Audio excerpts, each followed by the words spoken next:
Hi everyone, we are live. Rhea here. I am quickly going to share this in the City Girl Savings Facebook group. And if you aren't a member in there already, please join. We have a lot of great discussions going. So let me get this shared.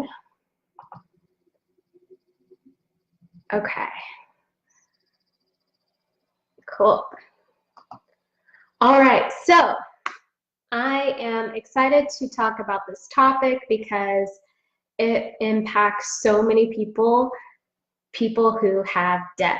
And I'm talking credit cards, I'm talking student loans, car loans, mortgages, all of that stuff, all of that's considered debt. If you owe somebody money because you borrowed from them to purchase something, you owe debt, and that's fine. A lot of people do, but debt should not consume you, number one, which is easy to say, but it happens. Debt is draining mentally, physically. It wears you down, and we can't let that happen, right? We have to get out of debt. So I recently created a debt repayment checklist. So everything you need to get started on your debt repayment journey. There is definitely a link to download that checklist. You can kind of follow along as I walk you through it. But everything on this checklist is exactly what you need to really get started with paying down debt diligently. And I'm not talking just the minimums every month. I'm talking paying off your debt, getting rid of it, and never going back into it. So if you have questions along the way, don't hesitate to ask them. If you're watching the replay, say hello and ask questions. I'll definitely be following up on the comments. And download the free debt repayment checklist so you can always have it handy and refer to it as you pay down your debts. So first and foremost, what do you need to get started with paying off your debt? Well, before you start, honestly, you need to have something saved for emergencies. Now, if you have the checklist and you're looking at it, I mentioned $1,000. This is kind of a common number. Dave Ramsey praises it. I don't think there's anything wrong with having $1,000 saved before you start your debt repayment journey. But I don't necessarily think that 1,000 has to be the number, right? I think everyone's situation is a little different. I think 500 could work fine. I think 2,500 could work fine, right? If you are in a situation where you have a lot of expenses, or if an emergency did come up, it would be a big hit for you, then you need to adjust that number accordingly. If you don't really have, big expenses, if it's very unlikely that a one-off expense would cost more than $500, then have $500 saved. The whole point is to have something set aside for emergencies before you pay off your debts. And the reason for this is because, let's say you skip this step. You have nothing in savings. In fact, you took everything out of savings to pay off debt. Okay, month one, yeah, you made some big debt payments. Month two, okay, you're on track with other debt payments. Month three, your car breaks down. It's gonna cost $500 to fix it. You don't have a savings because you put it all towards debt. Now, to get your car fixed, which is what you need to get to work to make money, you probably need to use a credit card. And you basically just undid all of your progress. So having something saved before you go hard with your debt payments can help you in that you don't need to use credit to get out of it. So whatever that number looks like for you, if you don't really know what it looks like, start with 1,000, go from there. Have that saved, and then move on to the next steps for paying off debt. Okay, so what you need next, once you have your money saved, you're good to go, something came up, you could handle it, you wouldn't need to use credit cards, cool. What's next? You need to see what you're working with. So you want to make a list of all of your debts, all of them, all of the types, whatever it is. You want to know who you owe money to, how much you owe in total, what your minimum payment is, what your interest rate is, and what your due date is. So make a list of all of that, do it on an Excel spreadsheet, write it out in a notebook, however you want to do it, it's fine. Just make sure you have a list of everything that you owe, how much you owe, and when it's due, okay? That's going to be critical information to paying off your debts. Then next, so you got your list, okay, great, you know what you're working with, cool.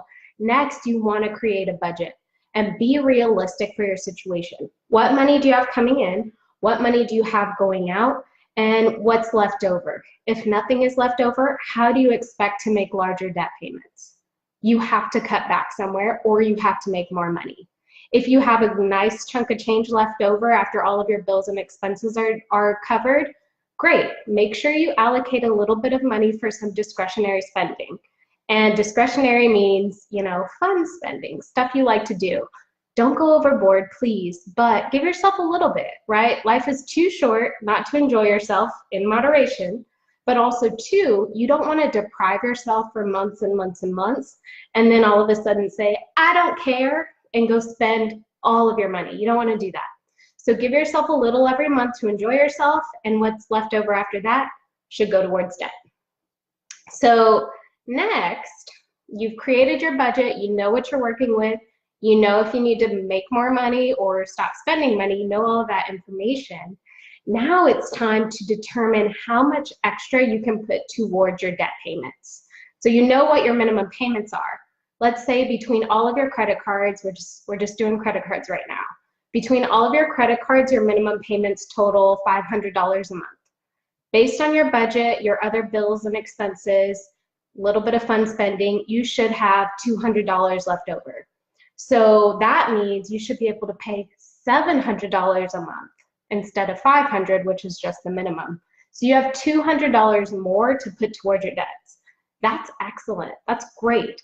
Now that you know that information, use it to your advantage. You want to, which we'll get to this step, but basically you're going to use that extra money and follow a debt repayment strategy. We'll get there. But before you come up with your debt repayment strategy, what I want you to do is call your lenders and ask for a lower interest rate. If you're behind or past due, ask if they'll set you up on a repayment plan. If they stop reporting you negatively, like you'll pay as agreed, call them. You never know what they're gonna say, and trust me, they want their money. So if you can't pay the full amount, but you can pay something, they will work with you. But you don't get what you don't ask for. If you have been good with all of your payments, you've never missed a payment, you pay on time, everything's good to go, call and ask for a lower interest rate. What's the worst they say? No? Okay, fine. We already know what your interest rate is. Cool, but what if they lower it? Even if it's for 6 months, what if they give you 0% just because you asked?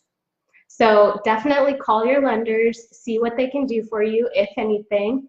If not, okay, cool, but at least you tried. So once you do that, you should really know what you're working with at that point, right? And you should know how much money you have left over in your budget to put towards your debt payments. Now is the time where you need to come up with a debt repayment strategy. The snowball method is very effective and honestly the most common. Let's get a sip of water real quick.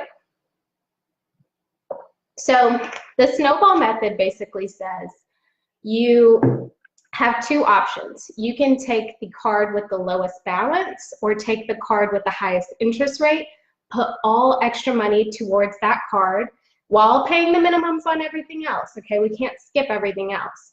But all extra money goes to the card with the lowest balance or the card with the highest interest rate until it's paid off. Then you take whatever you were paying towards that card that's now paid off, put it towards the next card, the next lowest balance, the next card with the highest interest rate. Do that over and over and over until all your debt is paid off. So that's probably one of the most effective strategies, definitely one of the most common, but just remember, it is not an overnight process. You are not going to be debt-free next month, okay? Maybe you will, you never know, you may win the lotto, but realistically, you probably won't, and that's fine. Just do what you can and do everything in your power to make sure you don't get back into debt or you don't use debt as you're trying to pay your debt off. That's critical. Okay, so you're following your debt repayment strategy. You know that it's not an overnight process, but you're in this for the long haul. Yay! Okay, what do you do next? Well, after that, you do everything in your power to stick to your budget.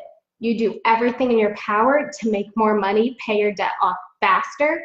You do everything in your power to cut back, make more, put more towards debt, and get out of debt faster. Okay, that's really the last step.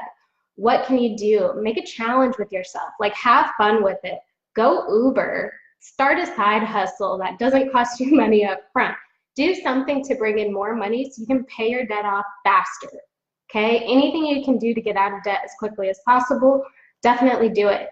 And just make the commitment to yourself to stick with it. Since it isn't overnight, it can feel overwhelming. That's fine, but you can get through it, and you will get through it. So that is everything you need to get started on your debt repayment journey. Download the checklist for free. Always refer back to this video if you need to. And don't hesitate to reach out if you have questions. All right, everyone, I hope you have a good night and good luck on your debt-free journey. Bye, everyone.